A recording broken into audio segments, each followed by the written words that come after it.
God moved upon the face of the waters. And God said, "Let there be light." And there was light. And God saw the light, that it was good.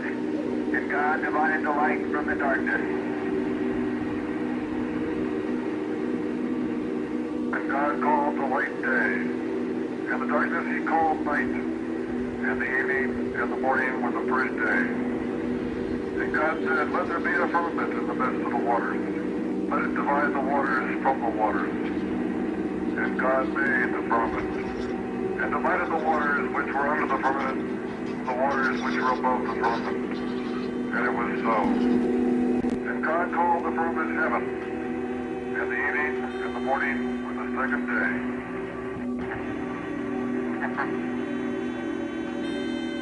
God said, "Let the waters under the heaven be gathered together into one place, and let the dry land appear." And it was so. And God called the dry land earth, and the gathering together of the waters called he sea. And God saw that it was good.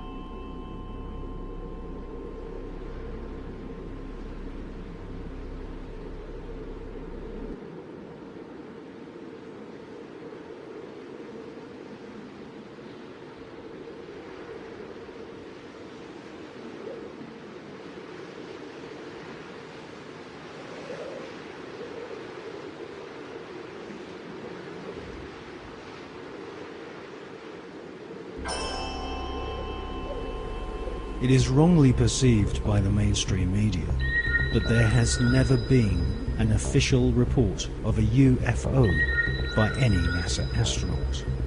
This is simply not so.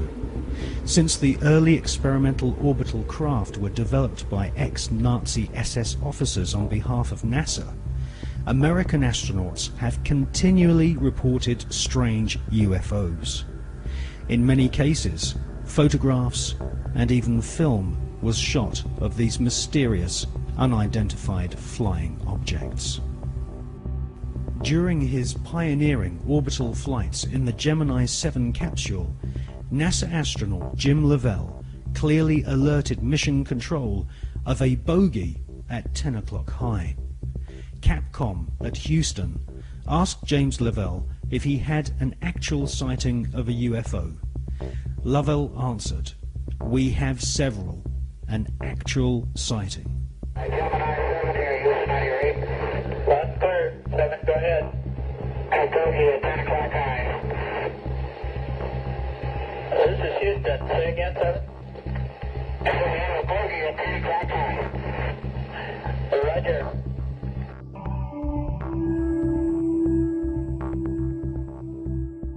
On the 4th of June 1965, astronaut James McDivitt reported seeing a cylindrical-shaped craft. Could this be one of the cigar-shaped motherships which have been filmed from the ground on many occasions, most notably in Russia and California during the 1970s?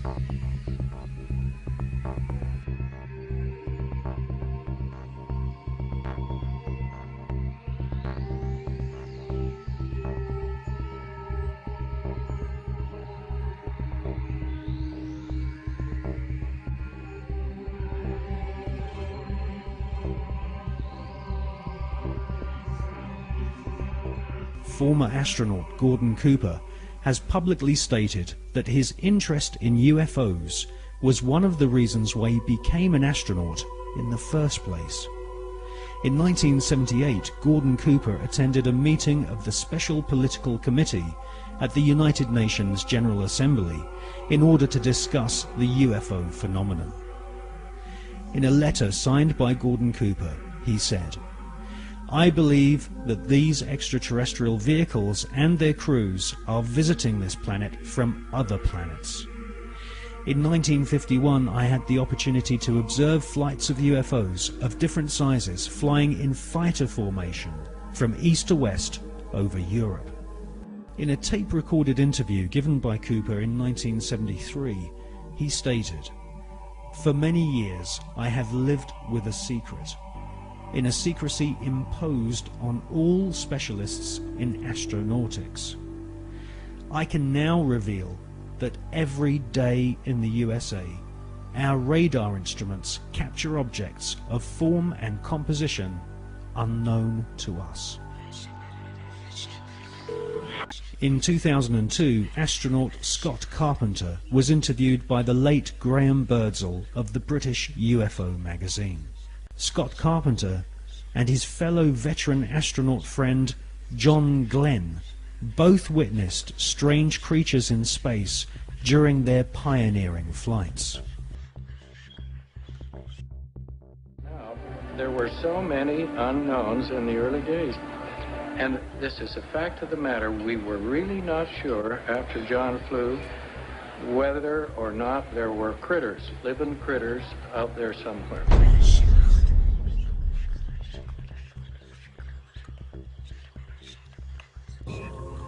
После этого, значит, у нас солнце закрутится, мы все ведем, потом начинается поверхность.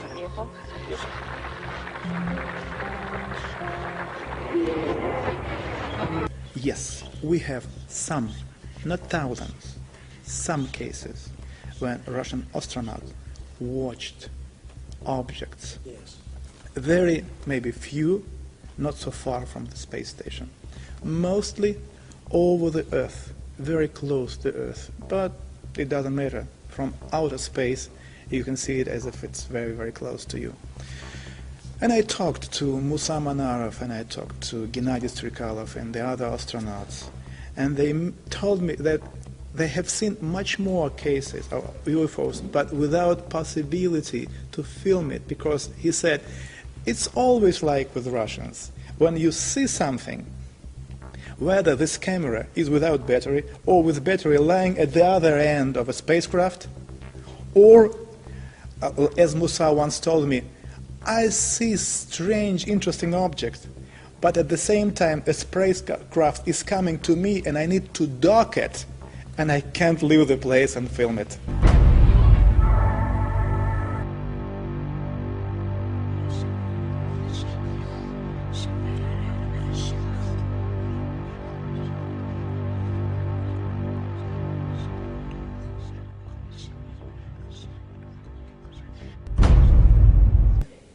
When when they meet a person, they take from a person kind of an informational hologram.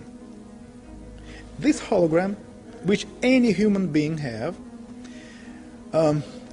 contain in itself information about previous lives, about present life, and something about possible future.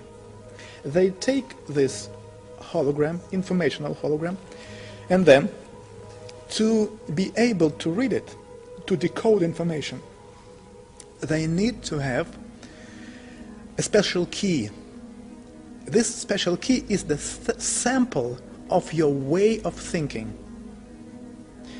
For this reason, to have this key, they somehow transmit into your brains a hard idea, like, just an example, you are living wrong. You broke our laws on this planet.